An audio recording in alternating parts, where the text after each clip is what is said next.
Andito na naman po si Ate Lawrence dito sa aking kusina. Nagluluto po ako ng aming pangtanghalian, guys. So, hindi naman po ito tutorial, kaya hindi po ako magsasabi kung ano kung paano ako nagluto or ano. Mga konting information lang kung ano niluluto ko, or basta kwentuhan lang po to. Para lang po mayroon tayong content, mayroon tayong pang-update, para po meron tayong nai-upload sa ating YouTube channel. So, ayan, nagluto po ako ng rice. So, ganyan po kasi magluto dito. Hindi naman nakita na lang pag-umpisa. Basta, sabihin ko na rin lang, pag ganyan po ang pagluluto, ano po yan, binabad muna sa tubig yung rice, mga 20 minutes, tapos maglalagay ng oil, maglalagay ng yung maliliit pong noodles, para lentils, ganun. Papa-brownin, tapos bago ilalagay yung rice, tatanggalin sa tubig. So, basta nagluluto po ako ng rice. So, alam naman po yan ng mga nandito.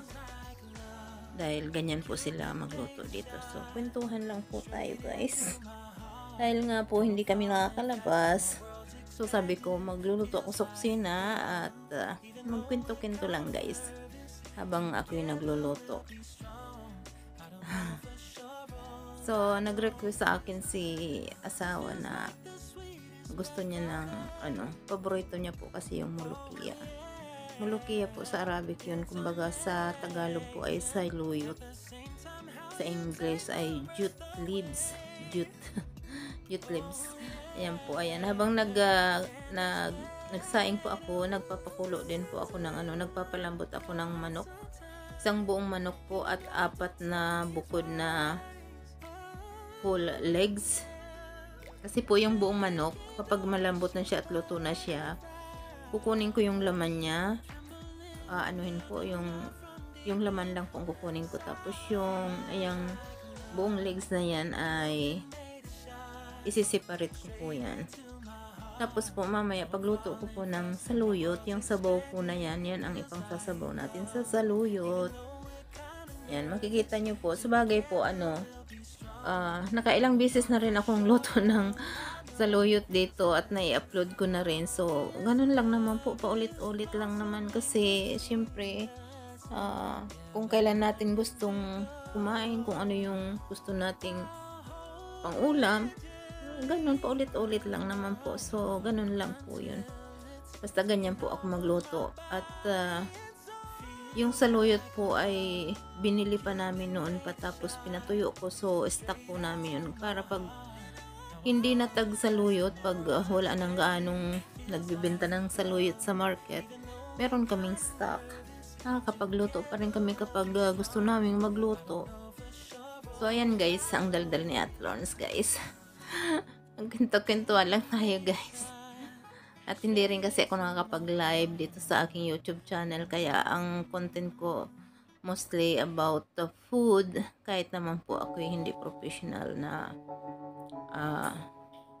magluto. Basta at least marunong po magluto. So, ayan, may hiniwa po ako. Ayan po yan. Kisbara kung tawagin sa Arabic. Ano po yan? Coriander leaves.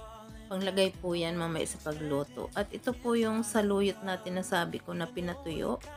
Na itinabi ko lang yan, naka-plastic. So, ayan po lulutuin natin. Parang po, parang laing siya. So, ayan, pinatuyo po namin yan. Hindi po yan nasisira kapag pinatuyo. Kahit matagal na naka-stock, hindi po yan nasisira.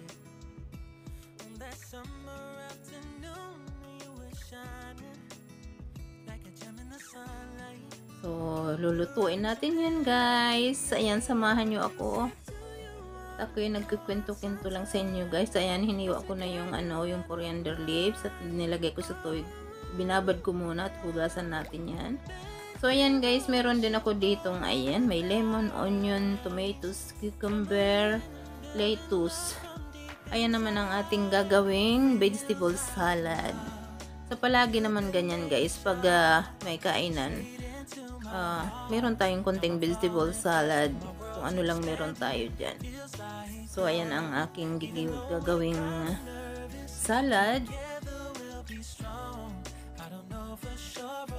At ito na guys, yung onion at garlic po yan. Nilagay ko na sa mainit na mantika. Pwedeng wala din. Depende na po sa gusto nyo kung paano kayo magluto ng saluyot. Basta ako po, nilagyan ko ng onion at garlic. Ayan. Tapos isusunod ko po dyan, ilagay na yung dry leaves ng saluyot. Or mulukia and Arabic. So, ayan po. Ganyan po ang pagluto. Ganyan po ang aking natutunan dito. Turo po yan sa akin ng aking biyanan. Tinuruan niya ako magluto kung paano lutuin ang saluyot dito. Paborito po nila yan dito. At dito lang po ako niya natutong kumain. Hindi naman po sa nung nasa Pinas pa ako, hindi namin pinapansin yan. At hindi ko po alam na ayong ginugulay yan. Kasi marami yan sa ilog tabing ilog. Yung pala ay napaka-masustansya po pala niyan sa luyot na yan. So ayan, tingnan nyo po. Nilagyan ko ng sabaw nung pinalambot na manok. Yan ang nilagay ko ng konti lang po yan sabaw para ano lang siya. Ipangluto lang po dyan sa jute leaves natin. So, meron pa yan guys, marami pa yan. So, lalagyan ko pa yan ng saluyot. Tapos lalagyan ng sabaw. Ayan. Kasi huhupa naman po yan. Puno yan, kawali na yan. So, konti-konti ko lang pong nilagay. Para mailagay natin lahat yung tuyong saluyot.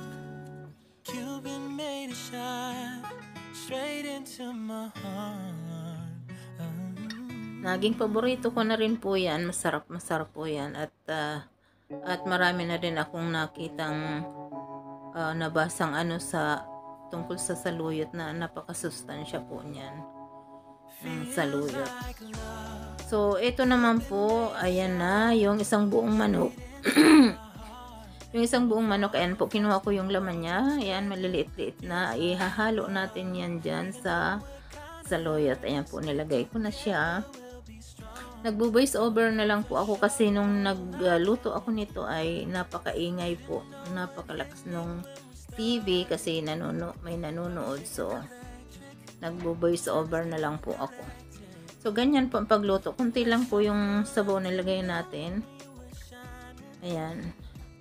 Yung sabaw po na yun, may timpla na rin po yun na asin, may paminta. Nung palambutin ko yung manok, may sibuyas yun, may garlic, kaya talagang malasa na po. Ito naman po sa saluyot. Maglalagay po tayo dyan ng Knorr cubes, chicken flavor. Tapos syempre dagdagan na lang natin ng konti yung paminta at asin. Tingnan na lang kung lasahan na lang kung okay na yung lasa niya. So ayan po yung 4 na buong hita ng manok. Binukod ko po yan. So mamaya po ilalagay natin yan sa ibabaw ng gulay kapag luto na. Yung isang buong manok na yun lang ang tinanggal ko yung laman niya at inihalo natin sa gulay. So, ayan po. Maghihiwa na rin tayo ng pang ating salad, vegetable salad. Ayan ang ating cucumber.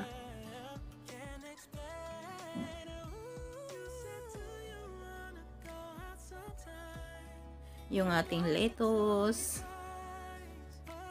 Mga fresh po yan. Ayan. Para meron naman tayong healthy food. So, ayan po, nahiwan natin yung cucumber, lettuce, at ito naman yung ating tomatoes. Ayan, ang ating very, very healthy vegetable salad. Ayan, may maliit na onion na nilagay ako dyan. Hiniwa ko na rin. So, ayan guys, nilagyan ko na lang siya ng asin, salt, and dried mint leaves at olive oil. Then mix na lang po yan, mix well na lang po yan, at ready na rin po ang ating vegetable salad. Yummy vegetable salad guys.